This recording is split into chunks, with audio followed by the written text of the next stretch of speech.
The conference room was a stage built for diplomacy, but on that day, it trembled beneath something far heavier than protocol: truth. The United Nations Security Council had gathered once again, but this was no ordinary session. Gaza still burned, African minds still bled. And world leaders, wrapped in designer suits, still spoke in circles, hiding behind polished smiles and sanitized statements. But this time, two men sat across from each other who weren't interested in playing by the script: Barack Obama, the former U.S. president, calm, smooth, revered, and Captain Ibrahim Traoré, the fire-eyed revolutionary from Burkina Faso whose presence now made even empires shift in their seats.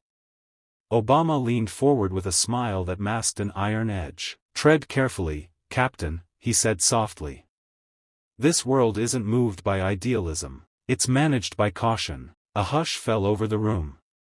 The kind that only appears when power speaks to power. But Traoré didn't blink, didn't flinch. He leaned back slowly, lips parting into a quiet laugh that echoed like a drum in the hollow silence. Then came his words, measured, lethal, and impossible to ignore. "I don't walk," he said. "I lead." Those 4 words cut through the air like a blade. The audience shifted in their chairs. Some scoffed, some nodded, but no one, not even Obama, could look away. Because they all knew what Traoré meant. He wasn't asking for permission. He wasn't waiting for applause. He wasn't here to be managed. He was here to lead, through the fire, through the rubble, through the smokescreens of Western diplomacy. And in that moment, the balance shifted. The room, once anchored by American rhetoric, began to tilt. Obama cleared his throat, trying to steady the ground he'd once ruled. "And where exactly do you think that kind of arrogance leads?" he asked. Traoré stood. "No further than your legacy," he replied. "You tread so carefully, you forgot what the road was for." And with that, the meeting had begun, not the official one, but the one that mattered, the real confrontation. The clash between managed decline and rising defiance. Between fading power and fearless leadership. And it had only just begun. The silence that followed was not born of respect, it was born of realization. Ibrahim Traoré had done what few dared. He turned a warning from Barack Obama into a reflection of the very empire he once led. The UN chamber was thick with the weight of truths too long buried under polite conversation. Now, they were erupting, and Traoré was the tremor. Obama folded his hands slowly, not as a gesture of calm, but as a calculation. "Leadership," he said with a trace of condescension, "is not about fire and fury. It's about wisdom. History judges those who burn bridges instead of building them." Traoré tilted his head. "Is that what you tell the children of Libya?" he asked sharply. The room froze again. Traoré's voice was firm but low. It didn't need to rise. It simply pierced. "You bombed them into chaos," he continued, "turned their homes into graves, then walked away. Was that leadership, or legacy management?" Obama's smile faltered, barely, but enough for everyone watching to see it. The calm facade cracked. "I didn't come here to argue with ghosts," Obama said. "You weren't there, but I live with what you left behind," Traoré shot back. "I walk through the ashes you call foreign policy, and I've buried the children your stability abandoned." Every eye turned to Traoré, not because he was loud, but because he was undeniable. There was no spin doctor in the world who could outmaneuver that kind of raw memory. "Your speeches are taught in classrooms," Traoré said, "but your silence is remembered in refugee camps. Your policies wear a tuxedo, but they stink of blood." The delegates began shifting, whispering. Some glared, some looked away. Obama leaned back, expression unreadable. "So you think you're better?" "No," Traoré replied. "I think I'm honest. And that's what terrifies you." He stepped away from the podium and let the weight of his words settle in the hall like smoke after a fire. Not a single delegate dared to follow his act, because no one wanted to speak after the one man who didn't come to speak, he came to expose. And Obama? He wasn't just watching a new leader rise. He was watching the mirror of his own legacy shatter into jagged truth. Obama remained seated as Traoré walked back to his delegation, but his posture betrayed him, back straighter than usual, jaw clenched just enough to show the hit had landed. Around the room, murmurs spread like wildfire. The old guard had been challenged, and the new one hadn't just survived, he had dominated. A delegate from France leaned toward a German counterpart and whispered, "Did he just call out Libya in front of Obama?" "He didn't call it out," the German replied. "He dragged its corpse onto the floor." Back at his desk, Traoré calmly poured water into his glass as if he hadn't just set fire to a former U.S. president's legacy. He didn't gloat. He didn't smirk. Because for him, this wasn't theater, it was accountability, long overdue. Obama finally stood and returned to the microphone. The room quieted again, but this time, it was the silence of a king whose crown had slipped. "Let's not pretend," he began, "that leadership is simple. Decisions made in the fog of global politics don't always age kindly. But I stand by the principles we fought for." "Principles?" Traoré interjected, not rising, just loud enough for the microphone to catch. "Or interests?" Obama's eyes narrowed. "You think you have the luxury of simplification. But one day, you'll have to choose between bad and worse too." "No," Traoré said, still seated. "I choose between truth and cowardice. And I choose truth, every time." The room stirred again. Obama tried to pivot. "Africa needs partners, not provocateurs." Traoré rose slowly, deliberately. "Africa doesn't need saviors. Especially not ones wearing $1,000 suits and blood-soaked policies." That line broke the chamber in half. Gasps. Applause. Outrage. A diplomat from Egypt clapped slowly. A U.S. advisor scribbled frantic notes. The South African rep leaned back, visibly impressed. Obama turned back to his seat, but his stride was heavier now. The calculated confidence was eroding. For the first time, the room wasn't treating him like a statesman, but like a symbol. And symbols crack when struck hard enough. As Traoré sat back down, he turned toward the camera lenses lining the walls and gave a quiet, chilling smile, not of victory, but of certainty. The kind of certainty that makes empires tremble. This wasn't just a debate, this was a reckoning. In the corridors beyond the Grand Hall, the aftermath buzzed like static. World leaders retreated into whispers and side eyes. Analysts updated talking points in real time. Social feeds erupted. Traoré wasn't just trending, he was exploding. But inside the chamber, the atmosphere grew denser, like thunderclouds building before a storm. And yet, Traoré looked unbothered. Leaning back, fingers interlocked, he scanned the room as if taking attendance, measuring not status, but courage. Obama was no longer speaking. His chair now felt smaller, heavier, like it remembered the weight of drone strikes and red lines, of promises made and broken. And as the silence stretched, it became clear, the legend of Obama was colliding with the reality of Traoré. A representative from the United Kingdom tried to reset the room. "Let's redirect this forum to constructive dialogue," she offered, her voice strained. "We are here to build, not blame."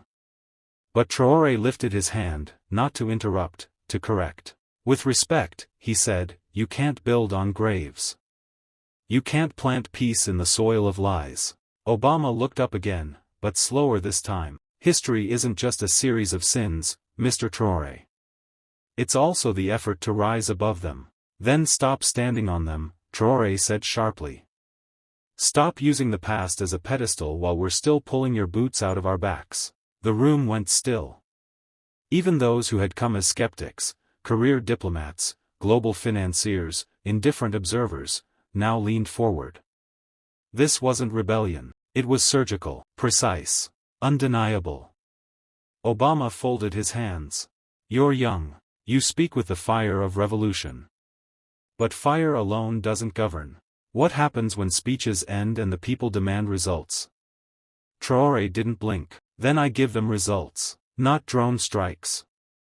Not stolen minerals. Not puppet regimes. But dignity. Something your legacy buried under applause." There it was. Not an attack. A funeral. For illusions. For the myth of benevolence. For the American-made mask worn over African scars. A CNN camera operator whispered to a colleague, "This isn't just another summit. This is history punching through its own curtain. And as the session adjourned briefly, no one rushed to shake Obama's hand. But several walked toward Traoré. The tides weren't shifting, they had already shifted. The lunch break was scheduled for 90 minutes, but no one was eating, not in the private lounges. Not in the press rooms.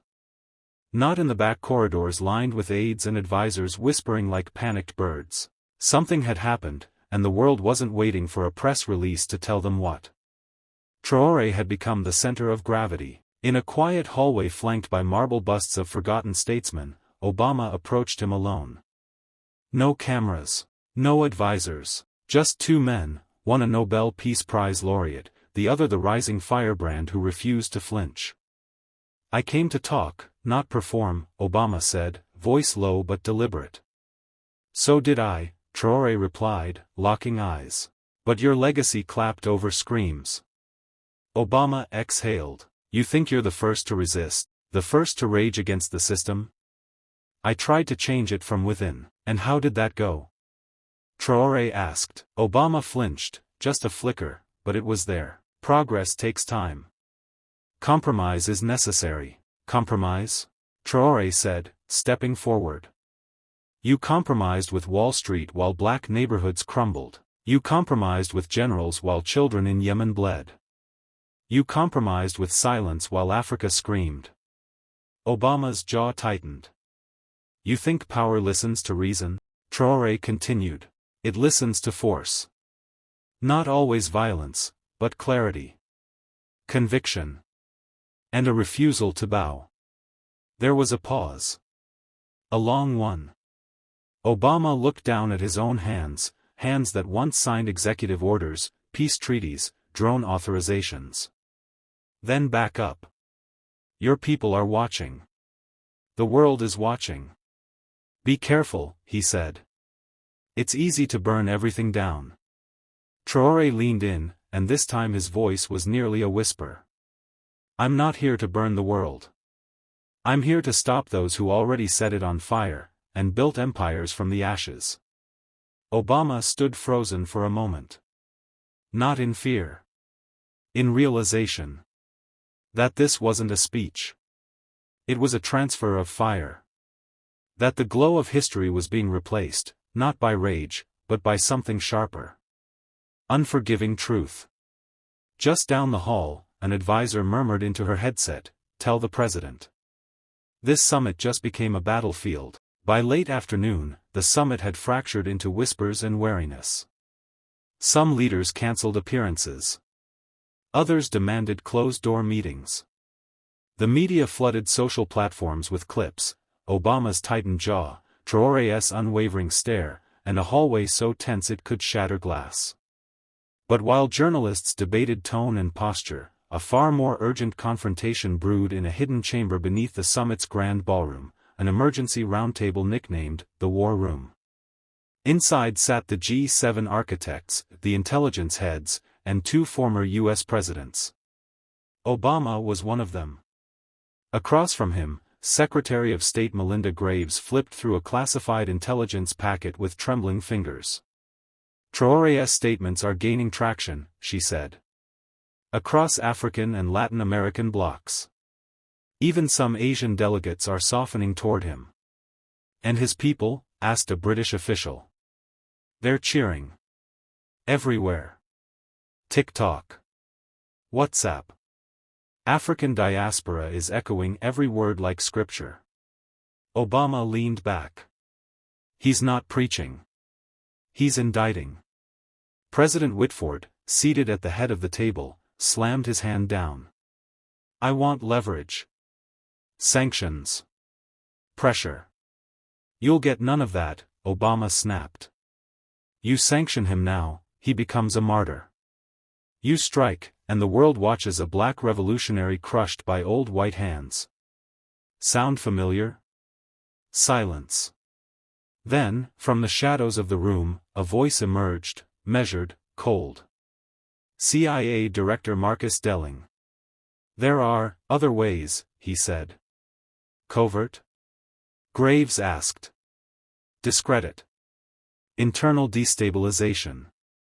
False leaks. Make him look like a hypocrite. Stir conflict inside his alliance. We've done it before. Obama's fist tightened. You're about to turn this summit into a graveyard of diplomacy. Traoré had not even spoken again, yet the room buzzed like a powder keg. Not because of what he might do, but because of what he had already done. He had exposed their weakness, fear masked as control. Legacy hiding behind suits and sanctions. Obama looked down at a digital feed showing the African delegation's chambers. Traoré stood there, hands behind his back, surrounded by young diplomats from Mali, Congo, Palestine, and Brazil. No one gave him authority. He became authority. And suddenly, it wasn't Obama who held the room. It was Traoré, standing somewhere else entirely, who made the walls tremble. Obama turned to the others. If you're afraid of a voice, imagine what happens when he acts. And they all knew. The battle had shifted. It wasn't about policy. It was about the soul of power itself. The official dinner was meant to symbolize unity. White linen, golden cutlery, string quartets imported from Vienna. On the guest list, presidents, kings, and prime ministers. Not on the guest list, Captain Ibrahim Traoré. And yet, he arrived. Not in a limousine, not through the marble lobby, but walking, alone. Through the rear service gate in a plain dark suit, no entourage, no press. The kitchen staff froze. Security blinked in disbelief. But no one stopped him. When the maitre d' asked for his name, Traoré simply said, "You already know who I am." Inside the grand dining hall, the clinking of crystal goblets was interrupted by a sudden, suffocating silence. Cameras pivoted. Whispers surged. At the center table, Barack Obama set down his fork. His eyes locked on the man walking straight toward him. Not one bodyguard moved. Not one leader stood. Traoré didn't speak. He just walked, slow and deliberate, like a storm dressed in velvet. President Whitford leaned toward Obama. Who invited him? Obama whispered, "History." Traoré finally stopped behind an empty chair, empty because it had been intentionally removed. Symbolism. Erasure. A message, you don't belong. Traoré pulled the chair back with a screech. The sound sliced the air. He sat. No apology. No hesitation. A Saudi prince coughed nervously. An Israeli diplomat shifted in his seat. A Canadian minister excused herself. The atmosphere cracked. Obama finally spoke, his voice calm but sharp. You weren't invited. Traoré didn't even turn to him. Neither was truth. Yet here we are. The table froze. Obama took a sip of wine, composing himself. This is a space for diplomacy, not disruption. Traoré looked him dead in the eye. Then stop calling injustice policy. Stop calling silence strategy. You eat in palaces while children starve under rubble you funded. He didn't shout. He never shouted. And that was what terrified them most. Every word hit like a blade dipped in centuries of stolen gold and spilled blood. Not just Africa's pain. The world's. Echoed through a man who had no army in that room, yet somehow outnumbered them all. Obama turned away, mask slipping. For the first time, he looked smaller. And then Traoré leaned in, just enough for Obama alone to hear. I didn't come for your permission. I came for your surrender. The dining hall was no longer a room, it was a storm cell. Lightning in every glance. Thunder in every breath held back. Traoré hadn't raised his voice, but the ripple of his words had overturned every plate, every fragile illusion of control. Obama stared into his glass as if hoping for answers at the bottom. But Traoré wasn't done. Not by a long shot.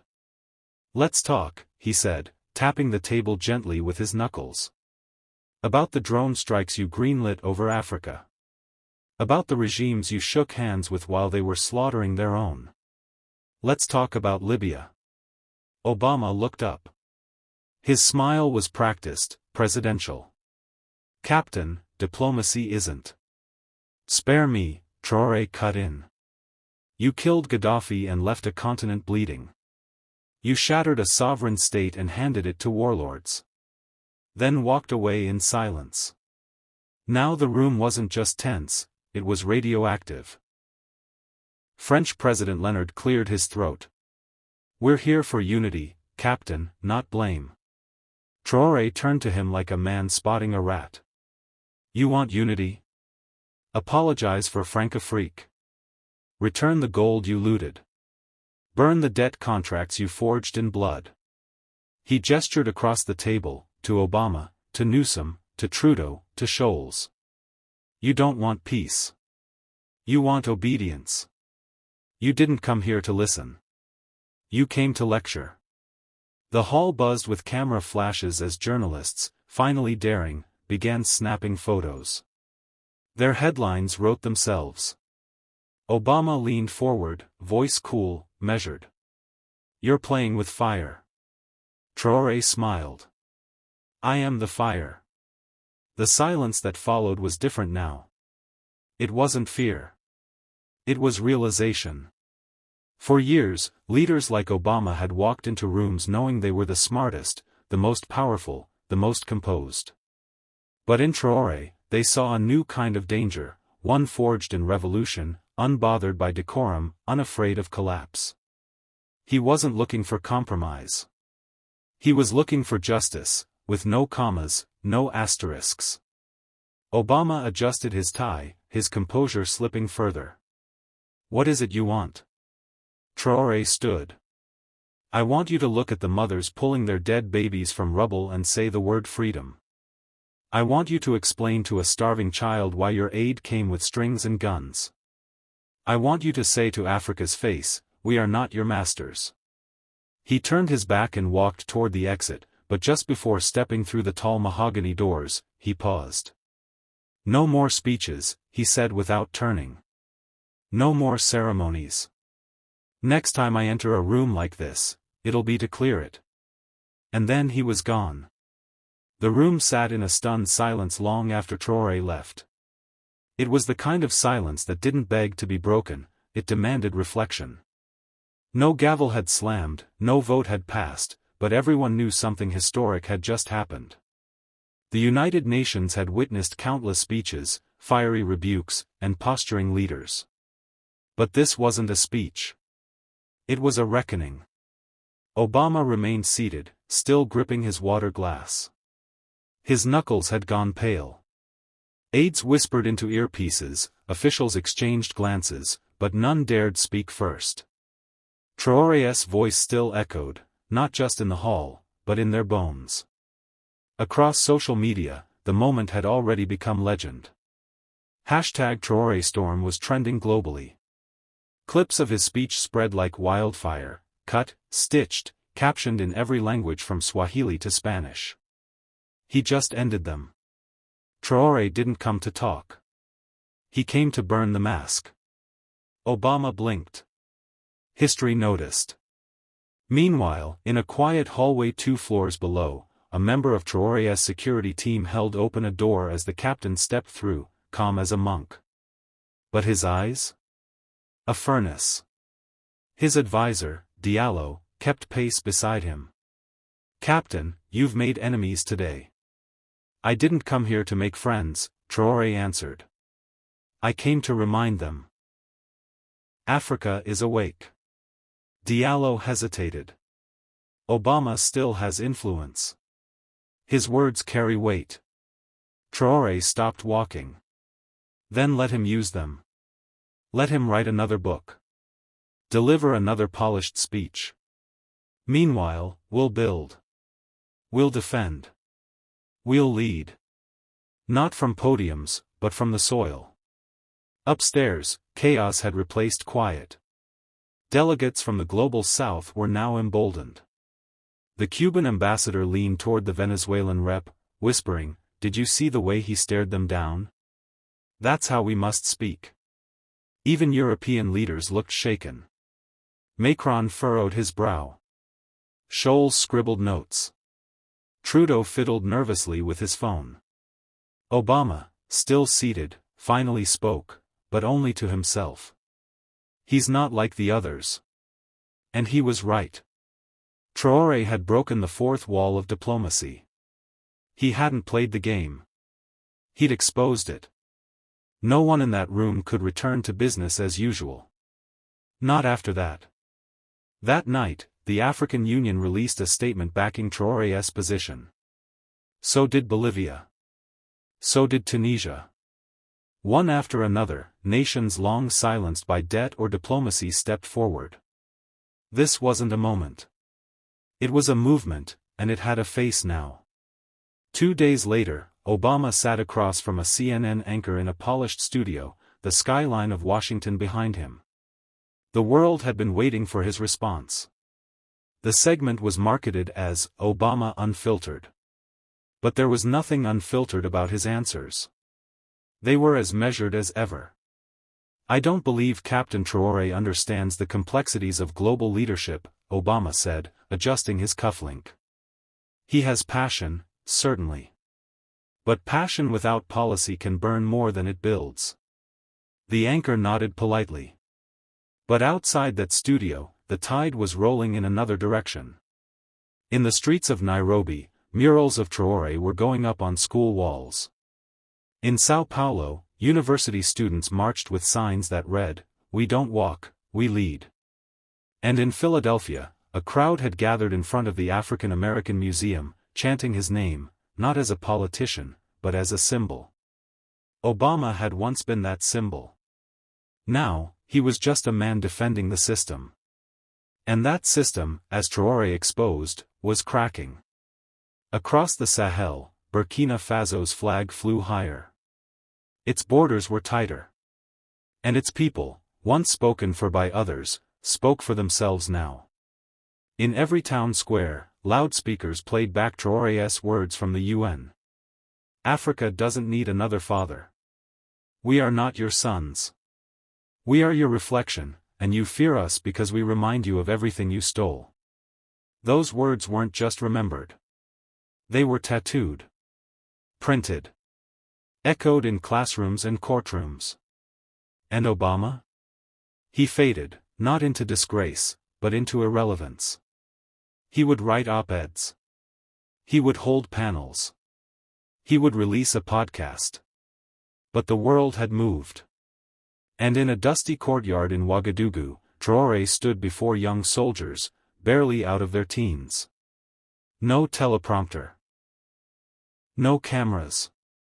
Just the raw electricity of his presence. You will be told to wait your turn. To follow rules made without you. To bow, to smile, to shake hands. But I didn't wait. And neither will you.